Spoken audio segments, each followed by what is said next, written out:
नमस्कार दोस्तों। कभी सोचा है कि हिमालय की ऊंचाइयों से निकलकर हमारे विशाल मैदानों को सींचती हुई और फिर आखिर में सागर में मिल जाने वाली ये नदियां भारत की असली जीवन रेखाएं क्यों हैं? आज हम इन्हीं नदियों के शानदार सफर को समझने वाले हैं। जी हां, हम भारत के अपवाह तंत्र की गहराई में उतरेंगे, देखेंगे कि ये काम कैसे करता है और प्रकृति के बनाए उन अद्भुत पैटर्न्स को समझेंगे जो हमारे देश के नक्शे पर बने हुए हैं। चलिए, एक बहुत ही आसान से सवाल से शुरू करते हैं। जब मॉनसून में जोरदार बारिश होती है तो वो लाखों करोड़ों लीटर पानी आखिर चला कहाँ जाता है? जरा सोचिए, अगर हमारी ये नदियां और अनगिनत नाले नहीं होते तो हमारे शहर और गांव तो शायद पानी में ही डूब जाते। बस यही वो अदृश्य लेकिन बेहद जरूरी सिस्टम है जिसे आज हम समझने जा रहे हैं, भारत का अपवाह तंत्र। तो सबसे पहले ये समझना जरूरी है कि ये अपवाह तंत्र या ड्रेनेज सिस्टम आखिर है क्या चीज। सुनने में ये शब्द शायद थोड़ा टेक्निकल सा लगता है ना? पर यकीन मानिए, ये कोई रॉकेट साइंस नहीं है। ये तो बस प्रकृति के उस शानदार तरीके को समझने का विज्ञान है जिससे वो पानी को एक जगह से दूसरी जगह ले जाती है। चलिए, इसके दो सबसे बुनियादी हिस्सों को तोड़कर समझते हैं। तो सबसे पहला और सबसे जरूरी शब्द है अपवाह यानी ड्रेनेज। इसका सीधा सा मतलब है पानी का अपने तय रास्तों से यानी नदियों और नालों के जरिए बहना। सोचिए, जैसे हमारे घरों में पाइपलाइन फालतू पानी को बाहर निकाल देती है, ठीक वैसे ही ये नदियां जमीन के लिए एक नेचुरल पाइपलाइन का काम करती हैं। यही वो सिस्टम है जो एक्स्ट्रा पानी को समंदर तक ले जाकर हमें बड़ी बड़ी बाढ़ से बचाता है। अच्छा, अब जब कोई एक अकेली नदी या नाला अपनी कई सहायक नदियों के साथ जुड़ जाता है तो ये एक पूरा जाल, एक नेटवर्क बना लेता है।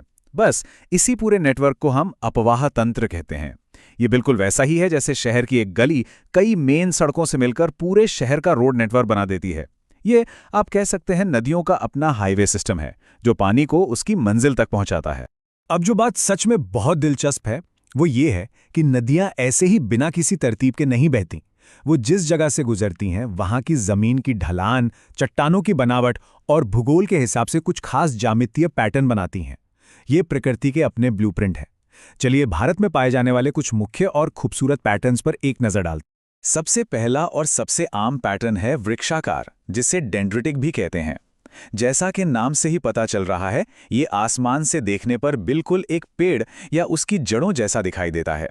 इसमें एक मुख्य नदी पेड़ के तने की तरह होती है और छोटी छोटी सहायक नदियां हर तरफ से आकर उसमें ऐसे मिलती हैं जैसे टहनियां तने से जुड़ रही हों। ये पैटर्न ज्यादातर समतल जमीन पर बनता है, जहां पानी को बहने में कोई खास रुकावट नहीं मिलती। हमारे विशाल उत्तरी मैदानों में गंगा और उसकी सहायक नदियां इसका सबसे बेहतरीन उदाहरण है। अगला पैटर्न है अरीय या रेडियल। जरा एक गुंबद या किसी पहाड़ की चोटी की कल्पना कीजिए। जब पानी इस चोटी पर गिरता है तो वो ढलान की वजह से चारों दिशाओं में नीचे की ओर बहने लगता है। ये बिल्कुल साइकिल के पहिए जैसा है, जहां तीलियां बीच से निकलकर हर दिशा में जाती हैं। भारत में इसका सबसे अच्छा उदाहरण है अमरकंटक का पठार, जहां से नर्मदा नदी पश्चिम की ओर, सोन उत्तर की ओर और महानदी दक्षिण पूर्व की ओर यानी अलग अलग दिशाओं में निकलती है। फिर आता है जालीनुमा या ट्रेलिस पैटर्न। जैसा इसका नाम है, ये एक जाली या ग्रिड जैसा ही दिखता है। ये पैटर्न तब बनता है जब किसी इलाके में कठोर और नर्म चट्टानें एक दूसरे के समानांतर यानी पैरेलल लेयर्स में होती हैं। नदियां क्या करती हैं, वो नर्म चट्टानों को आसानी से काटकर लंबी सीधी घाटियां बना लेती हैं और एक दूसरे के पैरेलल बहती हैं। बाद में छोटी सहायक नदियां कठोर चट्टानों को पार करके इनसे लगभग 90 डिग्री के एंगल पर आकर मिलती हैं, जिससे एक जाली जैसा डिजाइन बन जाता है। ये पैटर्न हमें हिमालय के कुछ इलाकों में देखने को मिलता है। और आखिर में है अभिकेंद्री यानी सेंट्रीपिटल पैटर्न। ये अरीय पैटर्न का ठीक उल्टा है। जहां अरीय में पानी एक पॉइंट से बाहर की तरफ बहता है, वहीं अभिकेंद्री में पानी चारों दिशाओं से बहकर एक सेंट्रल पॉइंट जैसे किसी झील या गड्ढे में आकर जमा हो जाता है। सोचिए, जैसे वॉश बेसिन में पानी चारों तरफ से बहकर बीच के छेद में जाता है, बिल्कुल वैसा ही राजस्थान की सांभर झील इसका एक बढ़िया उदाहरण है, जहां चारों ओर से नदियां आकर अपना पानी उस झील में इकट्ठा करती हैं। तो अब जब हम ये बेसिक पैटर्न समझ गए हैं तो चलिए भारत के विशाल और विविध अपवाह तंत्र को देखते हैं।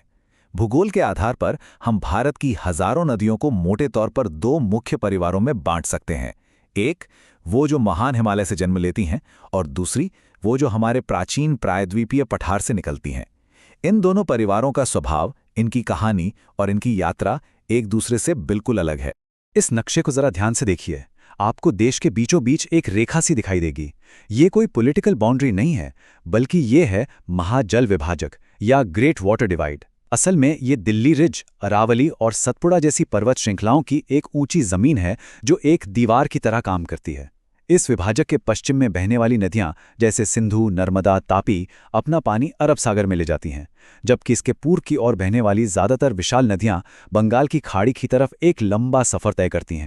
और ये आंकड़ा देखिए, काफी चौंकाने वाला है। भारत का 77% से भी ज्यादा नदी जल बंगाल की खाड़ी में जाकर मिलता है। अब सवाल है, ऐसा क्यों? इसका मुख्य कारण ये है कि गंगा, ब्रह्मपुत्र, महानदी, गोदावरी और कृष्णा जैसी हमारी सबसे बड़ी और विशाल नदियां इसी दिशा में बहती हैं। वहीं सिर्फ कुछ ही प्रमुख नदियां जैसे सिंधु, नर्मदा और तापी अरब सागर की ओर बहती हैं, जो कुल पानी का केवल 23% हिस्सा है। तो इन दोनों नदी परिवारों के स्वभाव में इतना जमीन आसमान का अंतर क्यों है? चलिए देखते हैं। हिमालय की नदियां 12मासी होती हैं, मतलब इनमें पूरे साल पानी रहता है। गर्मियों में ग्लेशियर पिघलने से और मानसून में बारिश से। ये नदियां बहुत युवा और ऊर्जा से भरी हैं, जो हिमालय को काटकर हजारों फीट गहरे गॉर्ज या महाखड्ड बनाती हैं।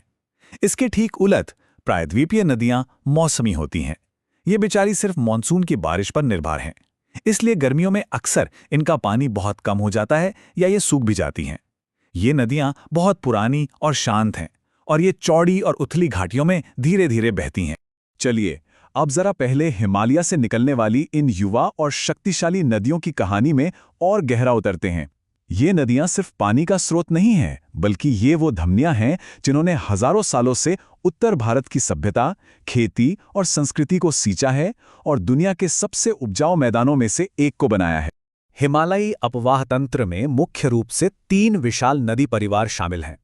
पहला है पश्चिम में बहने वाला सिंधु नदी तंत्र, दूसरा है भारत के दिल में बहने वाला गंगा नदी तंत्र, जो हमारे देश का सबसे बड़ा और सबसे पवित्र नदी तंत्र है, और तीसरा है पूर्व में बहने वाला शक्तिशाली ब्रह्मपुत्र नदी तंत्र, जो अपने विशाल पानी के बहाव के लिए जाना जाता है। तो संक्षेप में कहें तो हिमालय की नदियों की पहचान क्या है? पहली बात, ये 12मासी हैं, यानी इनमें हमेशा पानी रहता है। दूसरी, इनके 2 स्रोत हैं, ग्लेशियर की बर्फ और मानसून की बारिश।